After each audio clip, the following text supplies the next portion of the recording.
In order that the mystery of the Most High might be fulfilled, a holy angel Gabriel, in the shape described in the preceding chapter and accompanied by innumerable angels in visible human forms and resplendent with incomparable beauty, entered into the chamber where Most Holy Mary was praying. It was on a Thursday at 6 o'clock in the evening, and at the approach of night, the great modesty and restraint of the Princess of Heaven did not permit her to look at him more than was necessary to recognize him as an angel of the Lord. Recognizing him as such, she, in her usual humility, wished to do him reverence. The holy prince would not allow it. On the contrary, he himself bowed profoundly as before his queen and mistress, in whom he adorned the heavenly mysteries of his Creator. At the same time, he understood that from that day on, the ancient times and the custom of the old whereby men should worship angels as Abraham had did, Galatians 28:2, were changed for as human nature was raised to the dignity of God himself in the person of the Word. Men now held the position of adopted children, of companions and brethren of the angels, and the angel said to the evangelist St. John, when he refused to be worshipped, Apocalypse 19:10, the holy angel saluted R and his queen, and said, Ave gratia plena Dominus tecum, benedicta tu in mulieribus, Luke 1:28. Hearing this new salutation of the angel, this most humble of all creatures was disturbed, but not confused in mind. Luke 1:29. This disturbance arose from the two causes. First, from her humility, for she thought herself the lowest of the creatures, and thus in her humility was taken unawares at hearing herself saluted and called the blessed among women. Secondly, when she heard this salute and began to consider within herself how she should receive it, she was entirely made to understand by the Lord that he chose her for his mother, and this caused a still greater perturbance. Having such a humble opinion of herself, on account of this perturbance, the angel proceeded to explain to her the decree of the Lord, saying, Do not fear, Mary, for thou hast found grace before the Lord. Luke 1:31. Behold, thou shalt conceive a son in thy womb, and thou shalt give birth to him, and thou shalt name him Jesus. And he shall be great, and he shall be called Son of the Most High, and the rest as recorded of the holy archangel.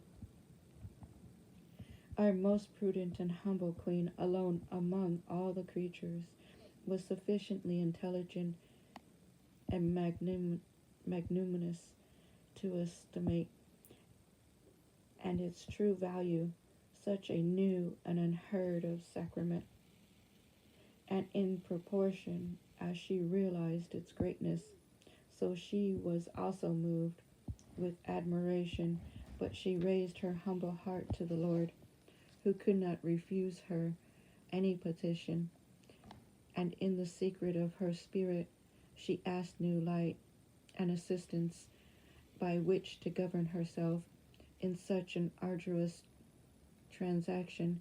For as we have said in the preceding chapter, the Most High, in order to permit her to act in this mystery solely and in faith, hope, and charity left her in the common state, and suspended all other kinds of favors and interior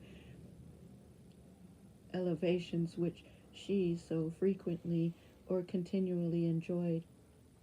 In this disposition, she replied and said to Holy Gabriel, "What is written in St. Luke? How shall this happen that I conceive and bear, since I know not, nor can no man?" At the same time, she interiorly represented to the Lord the vow of chastity which she had made, and the esposal which his Majesty had celebrated with her. The Holy Prince Gabriel replied in Luke 1:24, "Lady, it is easy for the divine power to make thee a mother without the cooperation of man.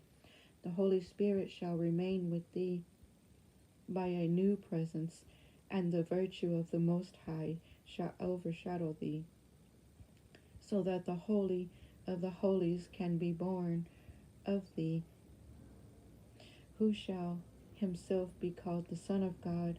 And behold, thy cousin Elizabeth was likewise conceived a son in her sterile years, and this is the 6th month of her conception. For nothing is impossible with God. He that can make her conceive, who was sterile, can bring it about, that thou, Lady, be his mother, still preserving thy virginity and enhancing thy purity. To the Son whom thou shalt bear, God will give the throne of his father David, as his reign shall be everlasting in the house of Jacob. Thou art not ignorant, O Lady, of thy prophecy of Isaiah 7:14, that a virgin shall conceive and shall bear a son, whose name shall be Emmanuel, God with us. This prophecy is an infallible, and it shall be fulfilled in thy persons. Thou knowest also of the great mystery of the bush which Moses saw burning without its being consumed by fire. Exodus 3:2. This signified that the two natures, divine and human, are to be united in such a manner that the later is not consumed by the divine, and that the mother of the Messiahs shall conceive and give birth without violation of her virginal purity. Remember also, Lady, the promise of the eternal God to the patriarch Abraham, that after the captivity of his posterity for 4 generations they should return to this land, the mysterious significance of which was that in this, the 4th generation, the incarnate God is to rescue the whole race of Adam through the cooperation from the oppression of the devil, and the ladder which Jacob saw in his sleep was an express figure of the royal way which the eternal Word was to open up, and by which the mortals are to ascend to heaven and the angels to descend to earth.